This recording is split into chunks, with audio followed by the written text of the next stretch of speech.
I think the last few pages you assigned I didn't get to because page numbers on the ebook I have are different. Right, are different, yeah. I got to the picture and that's where I stopped. Yeah, and I think, that's a problem with the Fall of Gondolin, is that it's not divided up into chapters. The version that has been published of the Children of Hurin is a more fully developed narrative. So yeah, it is split up into chapters. So yeah, so the last chapter you're going to read is chapter 9. All right. So before we finish up with the Fall of Gondolin, do you guys have any questions about anything that's coming due? For the proposal, like let's say I took my best response paper, could I just take what I've already written and build upon that? Or does it need to be completely redone? In terms of the proposal, I wouldn't just cut and paste something from the response paper, right? What I want to see is a preview of the argument you want to use that prior work to make, right? Well, I should rephrase that better. Can I use what I've already written about the argument I'm focusing on? And like, let's say, okay, like for response paper 1, I did really well on. Okay. So let me take what I've already written in that and expand even further. Oh, you mean for the full paper? Is that Yeah. what you- Okay. Yes. You can certainly use what you've already written as a kind of foundation. Yeah. Now I do want to see you maybe like rethink some of the stuff that you said in the response paper, especially like if there were questions that I posed to you there. I'd like to see you try to answer them. Okay. But yeah, you can absolutely use something you've already written as a kind of foundation stone for the paper. Any other questions about upcoming assignments, about readings, about anything in terms of like basic form here?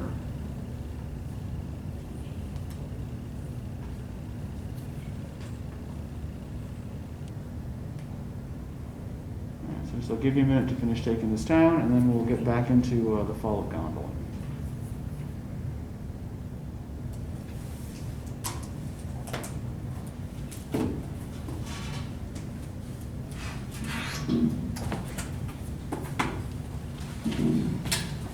So as we noted last time, all of this has been moving towards a foregone conclusion, right? There's no problem here with spoilers because we already know from the title of the text what is going to happen. That said, like as this unfolded, like what did you think? What did you think of the last half of this? In the beginning, well, never mind. I was gonna say that it focused more on action, and that's essentially what happened. It focused more on action of the Fall of Gondolin. Yeah, so it's not so much that there is necessarily more action, but certainly the action is more compressed, right? Yeah. So, like, Tuor is doing a lot of stuff in the first half of this. He's traveling a lot, he's moving around a lot. But it's over a much longer period of time, right? Whereas the second half of this is very much focused on this specific moment, right? Right, the fall of Gondolin and its immediate aftermath.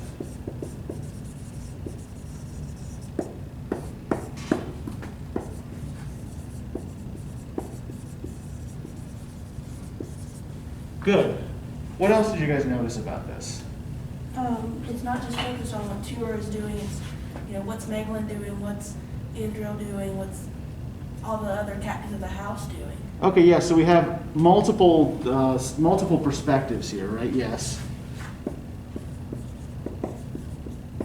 Right, in fact, frequent shifts in perspective.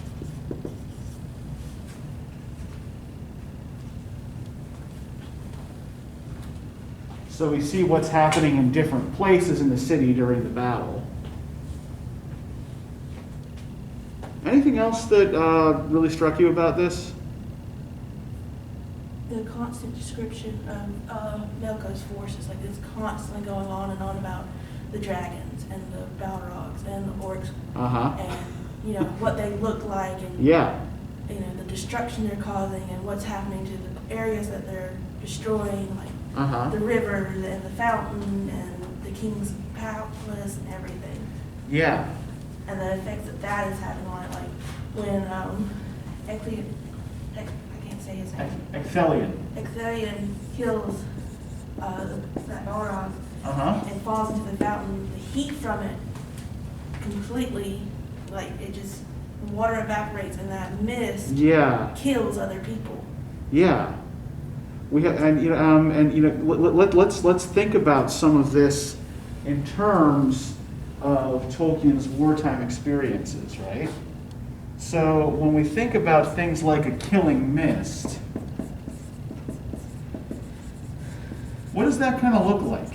Mustard gas? Yeah. Looks a lot like mustard gas.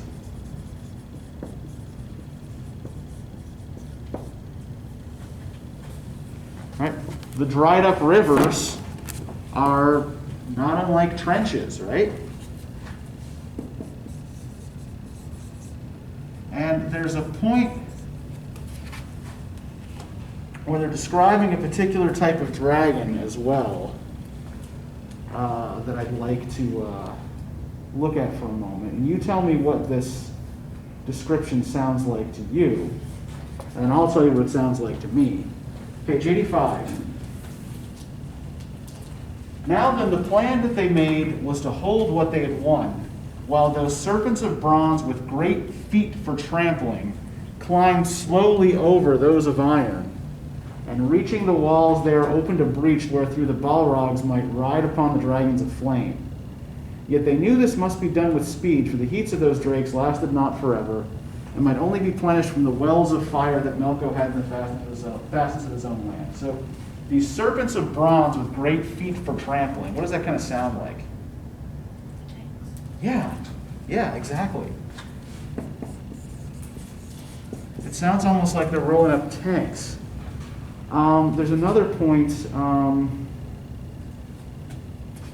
If we go back to page 82, we have our first slain champion of the Gondolin, right?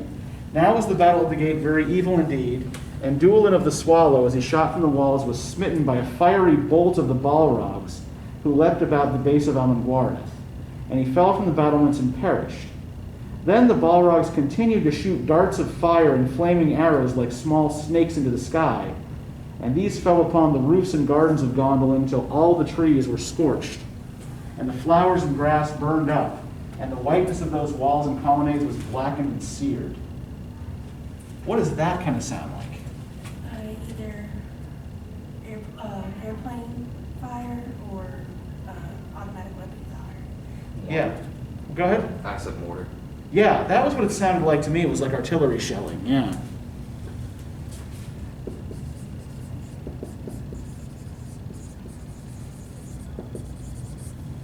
So he's kind of like fitting all of this into a fantasy paradigm, right?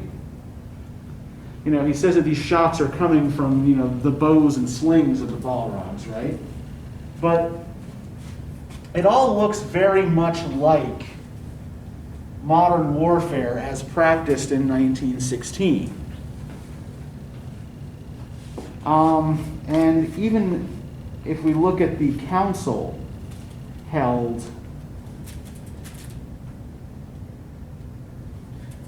by the Lords of Gondolin. Yeah, go ahead. How each of the lords die is like symbolic with their, like, Gondolin died falling from a wall, and he's the Lord of Swallows. Yeah. And Leon drowned in a fountain. In a fountain, yeah. When Glorfindel dies, he's the Lord of the House of the Golden Flower. Golden flowers grow on this stony cairn in the mountains, right? Yeah. So yeah, and we do also, like, most of the other lords perish, right? I think the only survivors of the lords of the Gondolin are Tuor and Baldur. I think they're the only ones who actually make it to the Land of the Willows. But I wanted to look for a second on page 77 here, when Turgon calls his council, right? Then did King Turgon call a council, and thither fared Tuor and Maglin as royal princes. And Gondolin came with Eaglemoth and Penload the Tall, and Rogue stood thither with Galder of the Tree, and Golden Glorfindel, and Ecthelion of the Voice of Music. Thitherto fared Salgant to tremble at the tidings, and other nobles beside of less blood but better heart. So these are the guys who are in charge of the armies, right? Then spoke Tuor, and this was his rede, that a mighty sally be made forthwith, ere the light and heat grew too great in the plain. And many backed him, being but of different minds as to whether the sally should be made by the entire host with the maids and wives and children amidmost, or by diverse bands seeking out in many directions, and to this last Tuor leaned. But Meglin and Salgant alone held other counsel, and were for holding to the city and seeking to guard those treasures that lay within. Out of guile did Meglin speak thus, fearing lest any of the Noldoli escape the doom that he had brought upon them, and he dreaded lest his treason become known and somehow vengeance find him in after days. But Salgant spoke, both echoing Meglin and being grievously afraid of issuing from the city, for he was fain rather to do battle from an impregnable fortress than to risk hard blows upon the field. Now, the second paragraph in particular, I think, is reflective of attitudes towards the officer class, especially the upper officer class from enlisted men in the First World War. There's a poet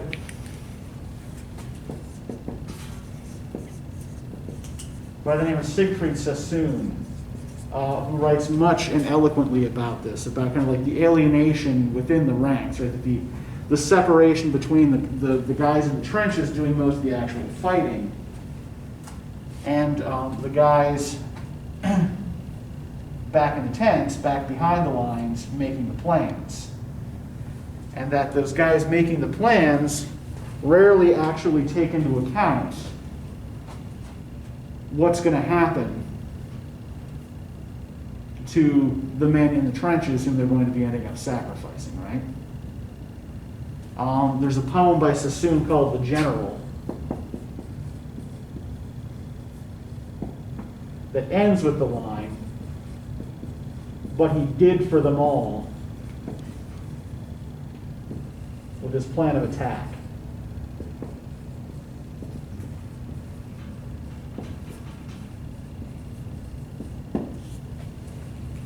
Right, there's this notion of pervasive in the British Army of the time of ignorance or outright malice in the officer class. And I think that some of that is reflected in Meglin and Salgant's counsel, right? They're doing what's good for they're counseling what's good for them, right? Meglin out of treachery, Salgant out of fear, rather than doing what's best for the city. Now, what do Tuor and the other captains, even if they disagree about methods, seem to accept?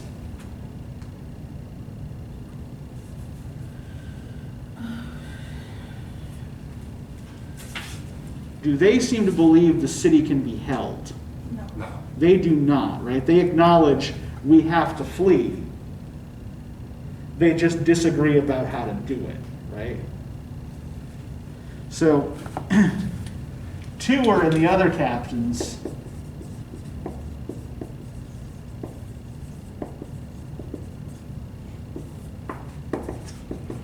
accept the necessity of exile. That this is what has to happen. Meglin and Salgant, on the other hand,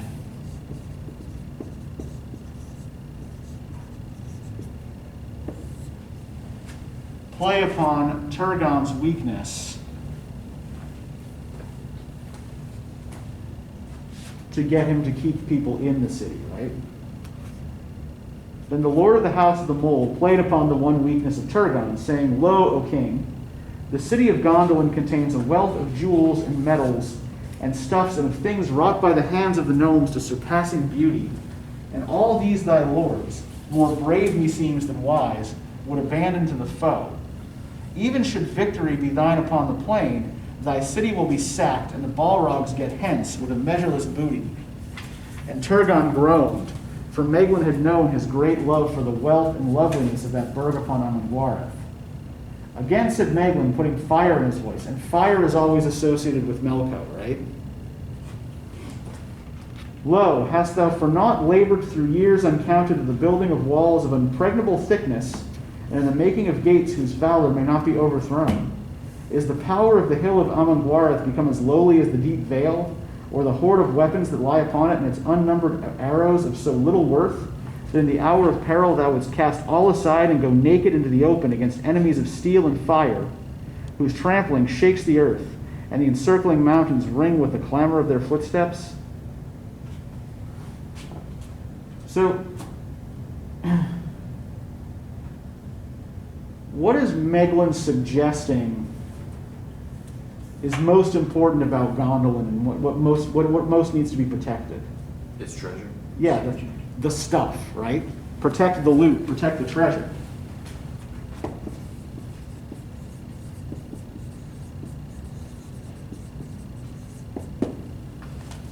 And why is he confident, or why is he pretending to be confident, that it can be defended? What's his argument here? That Turgon has spent years. Where is it? Yeah.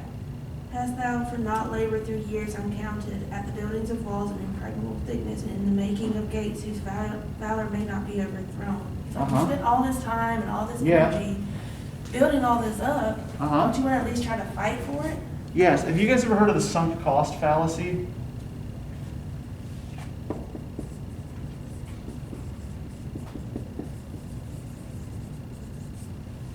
So the sunk cost fallacy is the notion that because you have spent a lot of time or energy or money on a particular thing, you have to maintain this particular thing even if it no longer does any good or serves any purpose, right? It's like, well, I have, spent 6 years and $800,000 of my life, getting this certification to become a Betamax programmer or something, right? So even though nobody uses Betamaxes anymore, right, I have to continue and maintain this certification, right? Like, you justify the activity by the amount of effort you've already sunk into it, right? Rather than by whether or not it's actually beneficial. So that's the first part of Meglin's argument here, right? Is that because we've already labored so hard to build this city, we can't simply abandon it, even though it becomes increasingly obvious that remaining behind means death. But why is he confident that, or why does he claim to be confident death can be avoided? What else has he said about the city and its gates and its walls? There's a hoard of weapons that lie upon it. Unnumbered arrows of so little worth that in the hour of peril thou wouldst cast all aside. Like, hey, yeah. Let's hold it. We've got all these weapons. We've got weapons, yeah. I mean, he says the walls are of impregnable thickness, right? Yeah. The gates cannot be overthrown. So he is suggesting that our little pastoral retreat here of Gondolin is not and cannot be threatened, right? Right? The Gondolin can't fall. Now, what do we remember from our discussion of pastoral last time? If we think of Gondolin as this kind of pastoral idol or this pastoral retreat, right? What is the thing that gives meaning to the pastoral retreat? It's temporary. Yeah, it's temporary, and it's always under threat, right?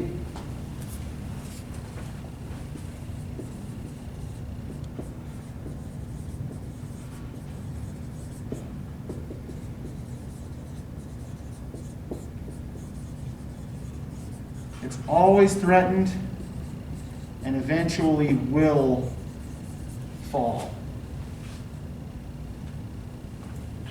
These little pastoral zones that are artificially created cannot last. And neither will Gondolin, right?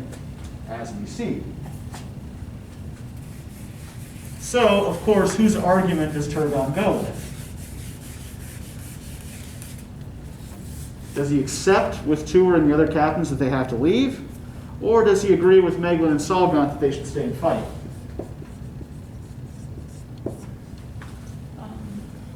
Neither. He kind of plays devil advocate. Like he agrees with Tuor and the other captains. Like, yeah, we need to get people out of the city, but at the same time, he's like, but I need to stay and defend. Eventually, right? Eventually, yeah. But here in the beginning, he does side with Meglin and Solgaunt, right? On page 78. Right? And Solgaunt quailed to think of it and spoke noisily, saying, Meglin speaks well, O king, hear thou him. Then the king took the counsel of those twain, though all the lords said otherwise, nay, rather the more for that. Therefore, at his bidding, does all that folk abide now the assault upon their walls. So Turgon agrees, yeah, that's right, we can hold it.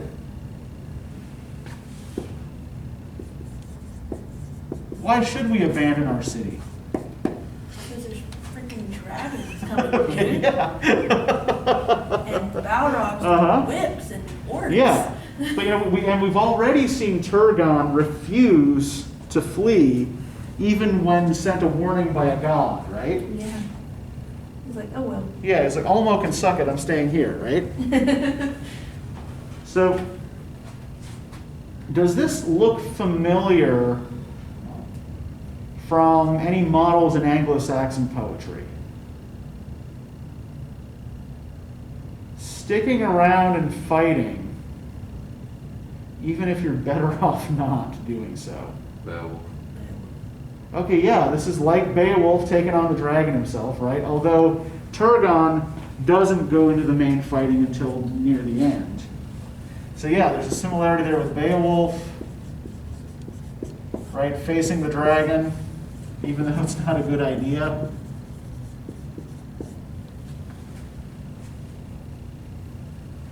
And I would suggest, too, that there are some parallels here with the Battle of Malden and with Beardmouth.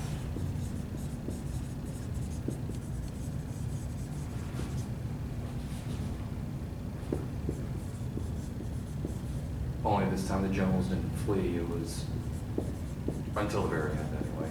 Yeah. And, in this case, the issue is more of that kind of overweening pride, right? Pride in your own strength to withstand this attack, right? But still that same concept of Ulfhermode. Right? Do we remember what Ulfhermode meant? At least in Tolkien's translation of it. That one goes way back. Okay, so Ulfhermode means overweening pride.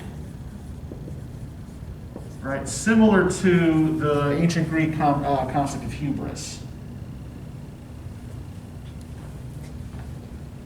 And Turgon's pride maybe isn't so much in himself as it is in his city and his walls, right?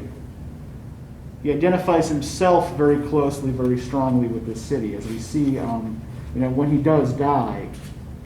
On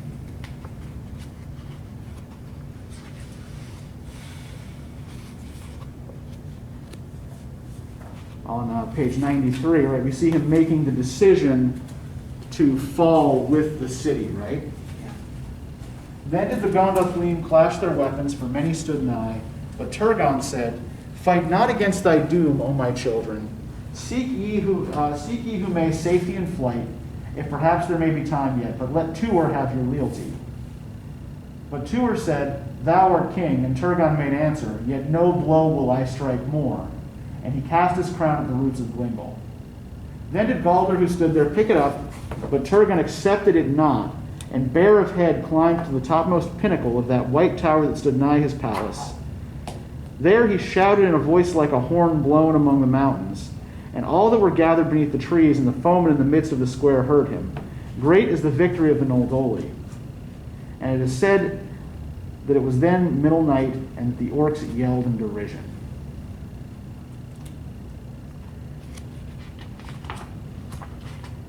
Now then, on page 95, bottom of the page,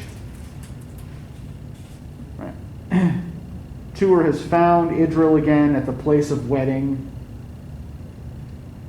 Right, and then all that host halted and looked back, whither her eyes gazed and their hearts stood still. For now they saw why the foe pressed them so little and the reason of their salvation. Lo, a drake was coiled even on the very steps of the palace and defiled their whiteness. But swarms of the orcs ransacked therein and dragged forth forgotten women and children, or slew men that fought alone. Glingle was withered to the stalk, and Bansol was blackened utterly, and the king's tower was beset.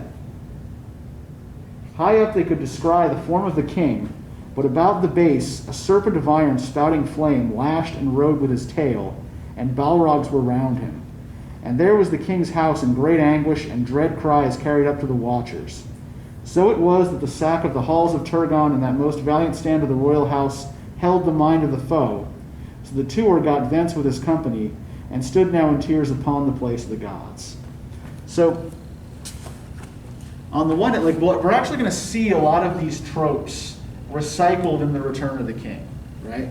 So Gondolin bears a strong resemblance, particularly with the white towers and all that, and the idea of the city as a defensive structure that nonetheless has beautiful fountains and gardens within and all that, right? We're going to see that idea recycled in Minas Tirith.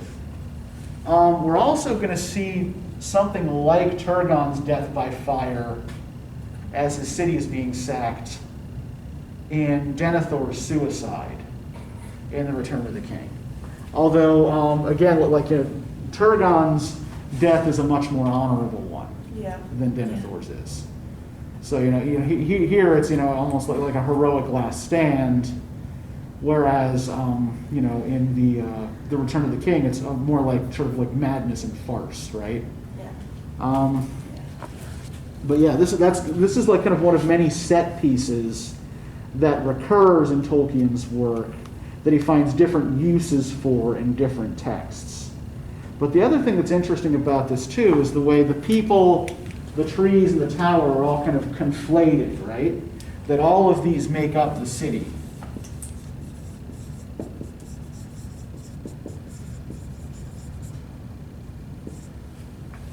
Right, that these three things are all destroyed together, and that this represents, right, the death of the king and the fall of the city.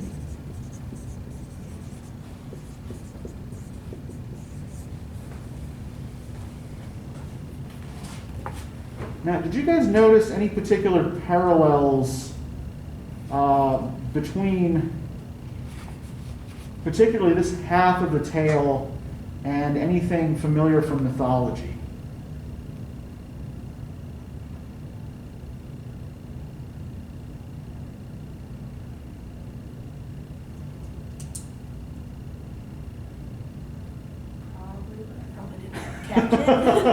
No, okay, it may not have registered.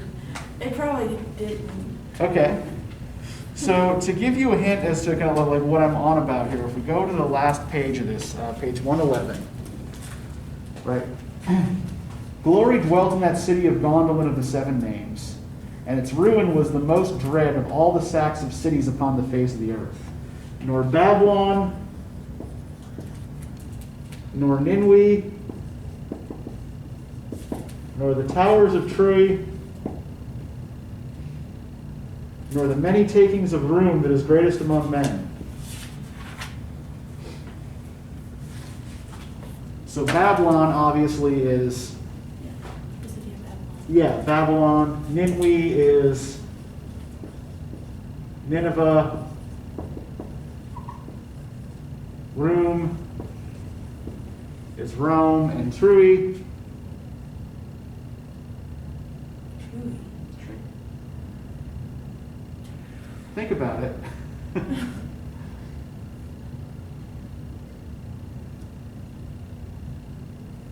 Troy.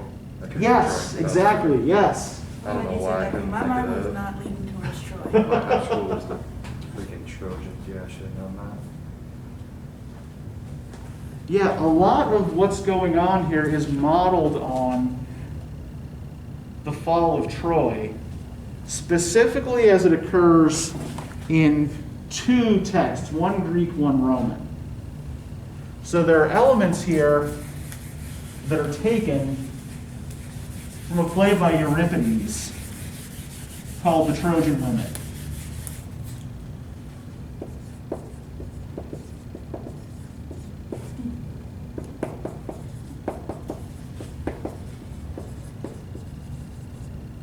And this particular play describes the aftermath of the sack of Troy.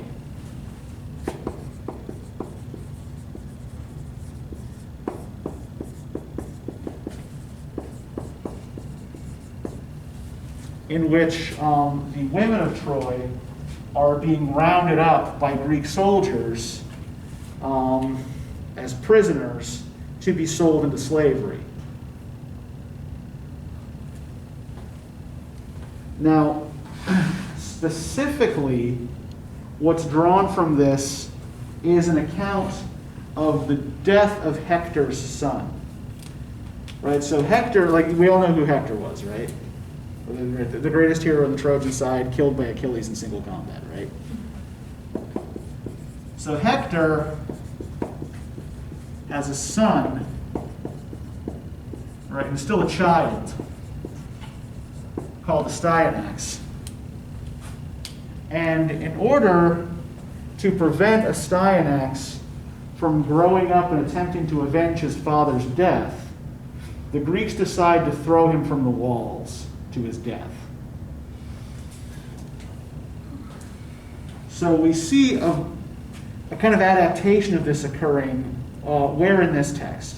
Where Meglin has Adriel in one hand and her son in the other. So he's Yeah. gonna stab him and throw him from the wall in front of his mother. Yeah.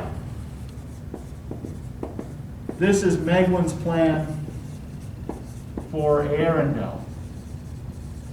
Little sucker got away too. What's that? I said the little sucker got away too. But Yeah. he and said bye.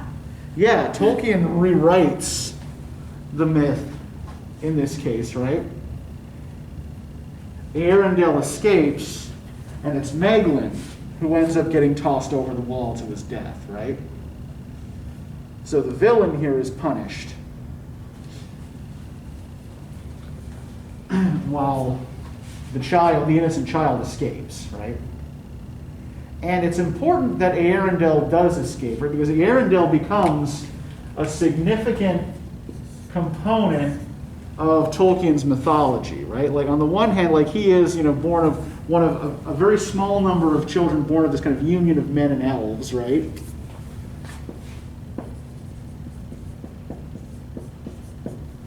And it is Arundel who, as an adult, will sail across the sea to the Undying Lands of the last of the Silmarils to convince the Valar, the gods, to come back to Middle-earth to defeat their wayward brother, Melkor, Morgoth, right?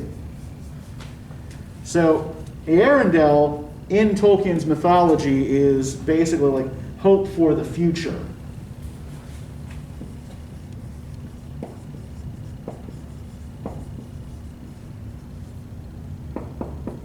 Now, this basic pattern is adopted from the other classical text that this is largely based on, Virgil's Aeneid.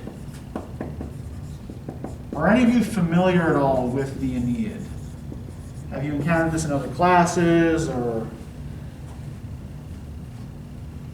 I find that of the classical epics, this seems to be the one that these days students are least familiar with.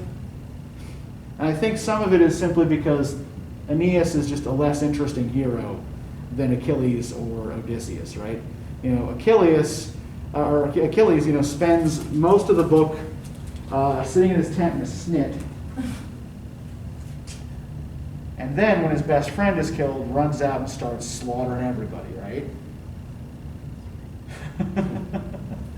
And Odysseus is, a clever and cunning storyteller and liar, right? So, his account of his own adventures is particularly interesting. But both Achilles and Odysseus are motivated primarily by individual desires, right? Aeneas, the hero of the Aeneid, is not. Right? Aeneas is the last surviving Trojan leader.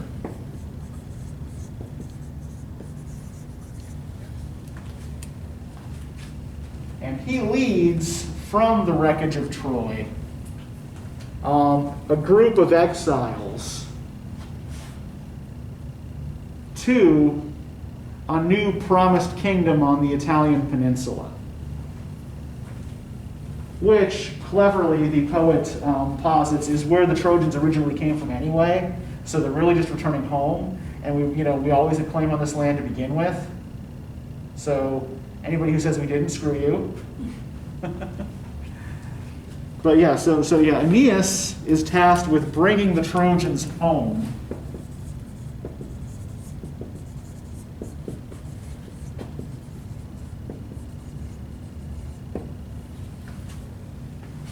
To their point of origin, where he battled. In Italy, he battles with and eventually merges his people with various Italian tribes, right?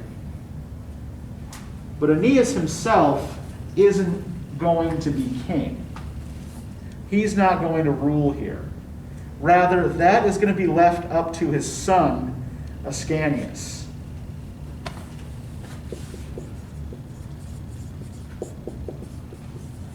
Right? Aeneas is not the real future. It's his son who's the future and must be preserved in exile and protected. In fact, there's a point early in the epic at which Aeneas nearly settles with his people in the city of Carthage, where he has formed a relationship with the queen Dido. But the gods show up and tell Aeneas, it's like, would you deprive your son of his promised kingdom? Get back on those ships and get the hell out of here. And so he goes, because Aeneas always does what the gods tell him to do. And Dido, the queen of Carthage, is most distraught and ends up building herself a funeral pyre and burning herself to death. This, by the way, is also like the Aeneid is an intensely nationalistic work, and part of what it's trying to do is explain the enmity between Rome and Carthage, right? This is why the Carthaginians hate us. Because one of our own left her. Yeah, because our mythical founder left their semi-mythical queen, and she was just so distraught she just lit herself on fire. Yep. Sorry, no offense. No man is worth it. Sorry. Nobody is worth it. Not just a man. Nobody is worth setting yourself on fire for. But so we can see where the exile motif is borrowed from, right? And the importance of preserving a particular child, right, in whom our futures are invested. In terms of kind of shameless suck-uppery to the ruling classes, Virgil actually puts a scene in the Aeneid where Aeneas sees far into the future Ascanius' descendants. And at the end, coming with a star on his brow, is Virgil's own patron, Augustus Caesar, right? And it's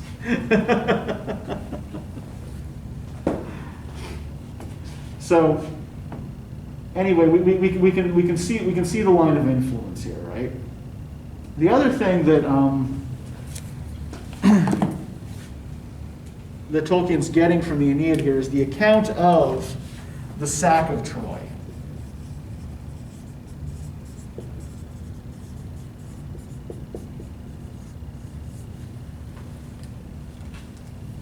Now, the longest extant text we have that deals with the Trojan War itself is the Iliad, right? But the Iliad really only deals with a very short moment in the war itself. Basically, the anger of Achilles at Agamemnon and how he gets over it and kills Hector. There's no description of the fall of Troy or of the 9 years of battle that occurred before Achilles got pissed off. The most detailed account we get of the sack of Troy comes from the Aeneid. That's where we get the story of the Trojan. At least that is where we get the longest existing tale of the Trojan horse. And the notion of, the trader who convinced people to bring the horse into the city, right? Now, we don't have a literal Trojan horse that is brought into the city here, right? But we do have a silver-tongued trader in Meglin. And I think it's also interesting to note here, what is Meglin's heraldic animal? What are his people called? What's their symbol? The mole? The mole, yes. And what qualities do we associate with a mole? Spy. Like, moles are blind. Okay, yeah, they're blind. And what else do they do? They live in the dark underground. Yeah, they live in the dark, they dig, right? They dig, they burrow. So, are moles something that you want in your backyard? No. Why not? Ruin the integrity of it.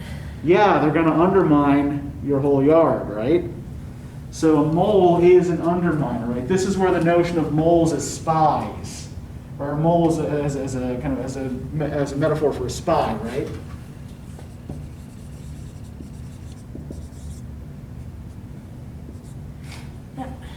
And indeed, what is it that Meglin's people actually do? What is their function within the society of Gondolin?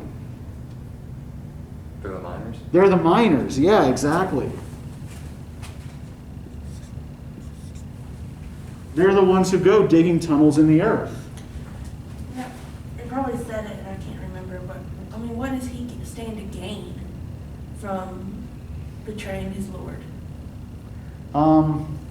Melco won't kill him. Well, besides, maybe Melco won't kill him. Yeah, well, and we see in the deal he makes with Melco, right? Like, Meglin doesn't know that Melco doesn't intend to keep the deal, but Melco knows it, right? Yeah. And that Melco is going to let him live and give him Idril.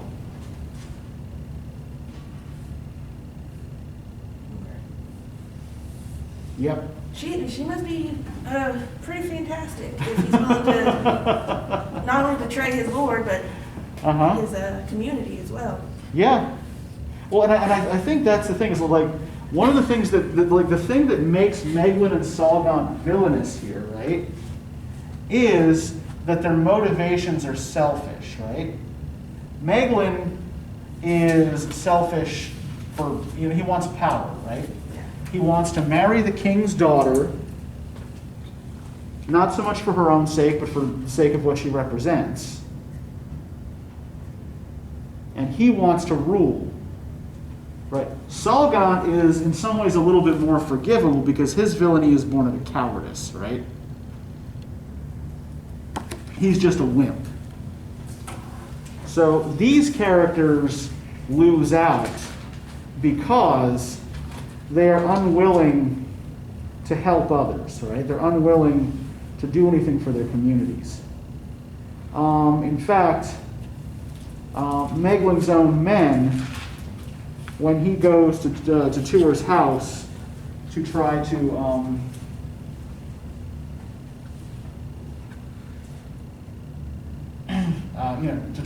take Eärendil and Idril, right? His own men just going to stand by. It's like they don't hinder him, they don't stop him, but they're not going to help him either. Right? And Salgant, who's supposed to be helping Meglin, is cowering in his own house, right? He's supposed to go keep Tuor busy so that Meglin can do his dark deeds, but he's too afraid, so he doesn't help. And because they don't help anyone but themselves, they don't prosper, right? Now, if we look on the other hand at Tuor's behavior, Tuor is always pulling other people out of danger, right? He rescues Ecthelion. And then, when Ecthelion or when Tuor is threatened by Gothmog the Balrog, right, on page 91, right, Tuor stood then in the way of that beast, but was sundered from Agelmoth, and they pressed him backward, even to the center of the square nigh the fountain. There he became weary from the strangling heat and was beaten down by a great demon, even Gothmog, lord of the Balrogs, son of Melco. But lo, Ecthelion, whose face was the pallor of grey steel, and whose shield arm hung limp at his side, strode above him as he fell, and that gnome drove at the demon, yet did not give him his death, getting rather a wound to his sword arm, that his weapon left his grasp.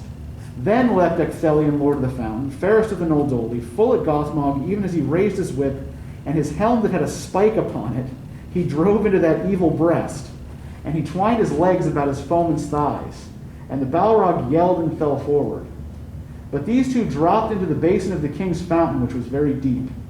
There found that creature his bane, and Ecthelion sank steel-laden into the depths, and so perished the lord of the fountain after fiery battle in cool waters. So, because Tuor rescued Ecthelion, right, when the time comes, Ecthelion repays the favor. And I mean, like, the thing that's so amazing about this, like, he can't fight, right? Both of his arms are useless. So he finds some other way to take out this monster. It's like, I'm going to stab at you with my helmet, right? I'm just going to headbutt you to death and wrap my legs around it. I'm going to use my limbs that still work to finish you off. Now, there's another thing that is informing all of this, right? Like, in addition to this kind of like taking care of comrades, which I think is also kind of drawing from trench experience in the First World War, right? You know, soldiers lifting each other off the battlefield and trying to help each other out. But you'll recall that the Nordic worldview, right? If we think back to Beowulf, to the Battle of Malden, even to the Saga of the Volsungs, right? What is the basic Nordic view of your place in the world, and the role of good and evil in the world?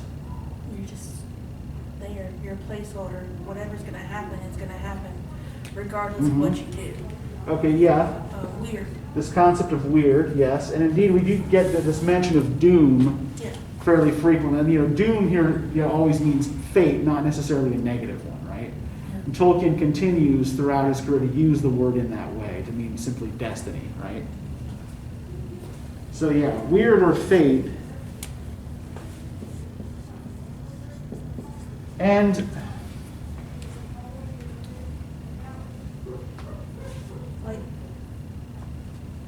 we understand that Gondolin's going to fall, and eventually Tuor realizes that. He's like, yes, Gondolin's going to fall, but we are still alive. Let's go and try to do the best we can. Yeah, and I think, when we talk about that inevitability of Gondolin's fall, right, I think we're getting at something there, right? In Germanic mythology, what is ultimately going to happen to everything? It's going to die. Yeah. Ragnarok, the world is destroyed, right? The forces of evil run rampant over everything. Chaos wins. Right, so so this isn't necessarily Tolkien's view of things, right? But in the Nordic worldview that he's drawing on, right, evil will triumph.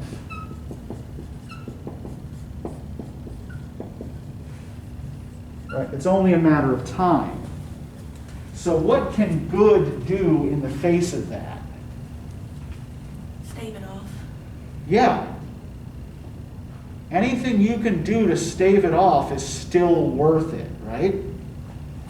It is still your duty to try to push back the date of Ragnarok as far as you can, right?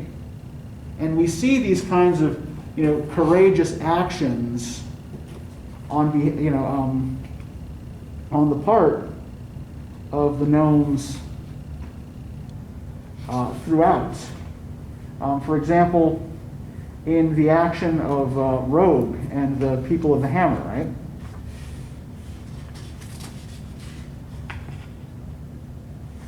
On page 84, right, he has pushed his battalion far from the city walls.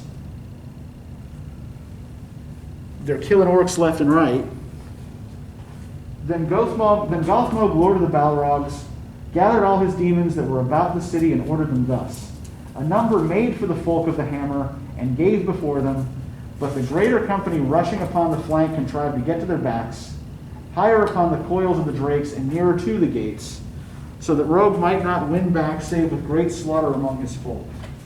But Rogue, seeing this, essayed not to win back, as was hoped, but with all his folk fell on those whose part was to give before him, and they fled before him now of dire need rather than of craft.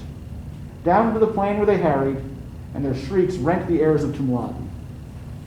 Then that house of the Hammer fared about smiting and hewing the astonished bands of Melco, till they were hemmed at the last by an overwhelming force of the orcs and the Balrogs, and a fire drake was loosed upon them. There did they perish about Rogue, hewing to the last till iron and flame overcame them, and it is yet sung that each man of the Hammer of Wrath took the lives of 7 foemen to pay for his own. So, even as Rogue, the leader of the people of the Hammer, is sallying out from the walls, right? It's clear he's not going to make it back. And he knows this too. And the men fighting around him know this. So they make it their goal to hammer the enemy as hard as they can before they're killed, right? And this is a part of this example of northern courage.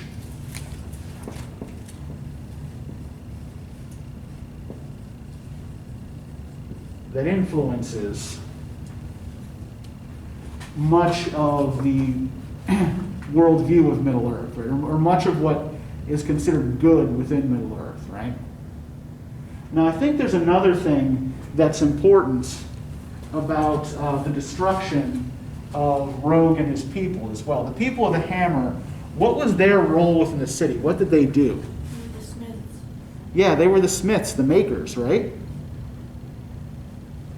And what did Meglin and Salgon convince Turgon needed to be defended?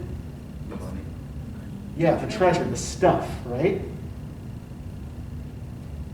But in defending the stuff, the people who made it are sacrificed, right?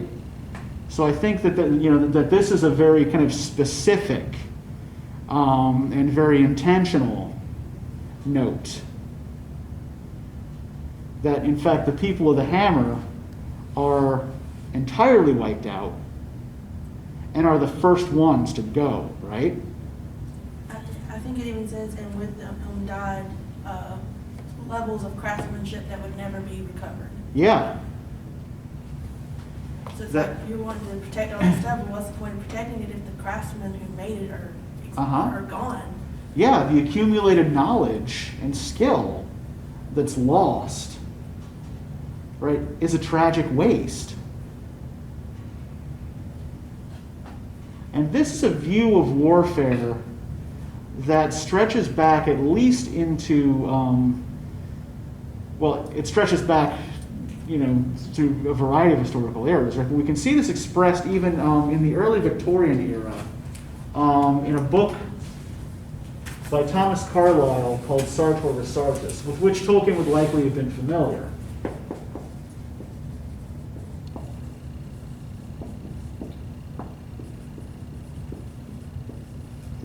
I think Sartor Resartus, which is Latin for the tailor retailer, I think it was published in 1831, but I'm not quite clear on the date. We're going to be reading excerpts from this in Britlit too next week. But Carlyle writes this sort of brief explanatory narrative about a fictional British village called Dumdrudge. And he says that the village of Dumdrudge has, at its own expense, nourished several young men to be skilled at a variety of different crafts, right? One is a weaver, one a tailor, one a stonemason, so on and so forth, right? Then, these young men who have been, raised and trained to these particular crafts are enlisted into the army and sent off to some foreign shore where they will face off against the inhabitants of the French equivalent of Dumdrudge, men whom they have never met, with whom they have no personal quarrel, and they will all blow the lives out of each other, thus wasting all of the investment of time and care that was put into teaching these men these particular crafts, right? That you've taken, a certain number of useful citizens out of the world simply because the governments under which they lived had fallen out with each other. And, I can't say for sure that this is a kind of specific reference to Carlyle, but it certainly seems to be kind of along the same lines, right? This notion that the sacrifice made by the people of the Hammer, is both incredibly courageous and a tragic waste.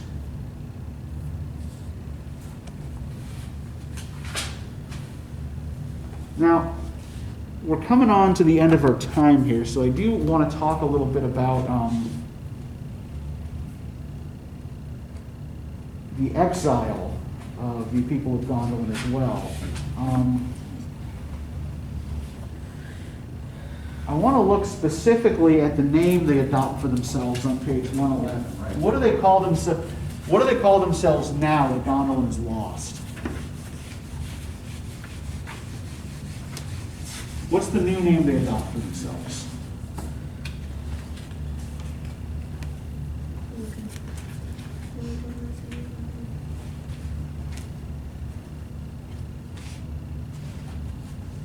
The Lothlin. Yes. Lothlin, people of the flower.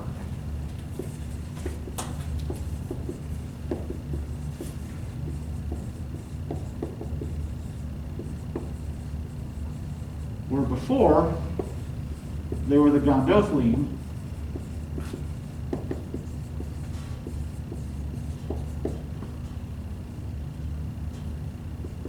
people of the city of stone.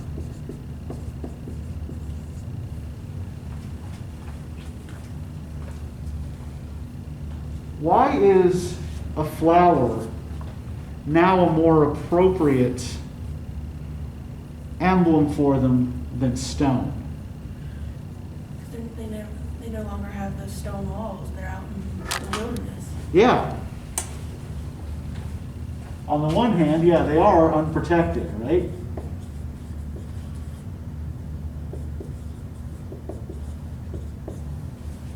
They're exiles. And what else is, what's another important difference between a flower and stone that might be relevant here?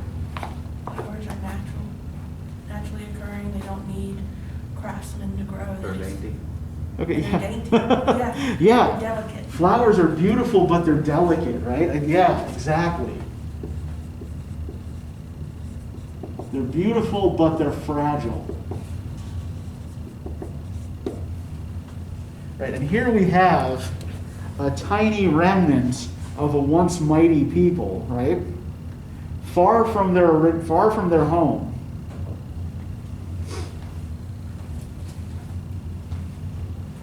In unstable circumstances, right? So stone indicates stability and permanence and strength.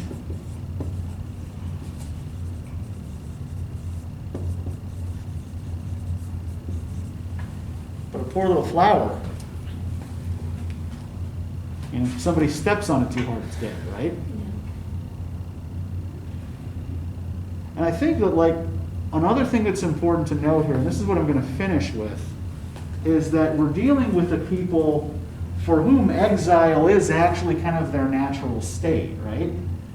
They're exiled from that as yet not fully developed other world that becomes the Undying Lands. And in setting up their retreat in the city of stone, that's a kind of denial of their nature as exiles, right? Setting up a permanent home. And then, nope, permanent home goes boom, right? Back to exile. I think the whole people of the flower thing is an acknowledgement of exile as their natural state. Return to their roots. Yeah. And I mean, Tuor's in exile too, right? He's not an elf, but he is like them in exile. And I think that sea longing, I think the meaning of that changes over time in Tolkien's work, but I think at this stage, that sea longing is a kind of recognition of that Rekka state, right? That exile state.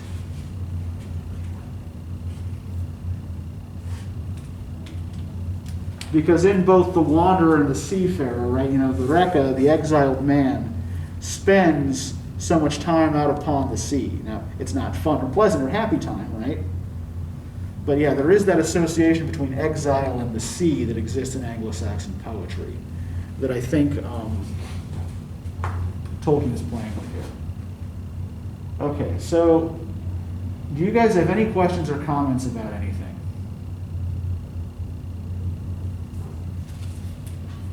Okay, I do actually have a bibliography for this, but I forgot to print it out, so I'll just bring it next time. But yeah, so we'll work on the Children of Hurin over the weekend. Let me give you some reading questions for that. Well, I'm not going to say the Children of Hurin is necessarily darker, but it's dark in slightly different ways.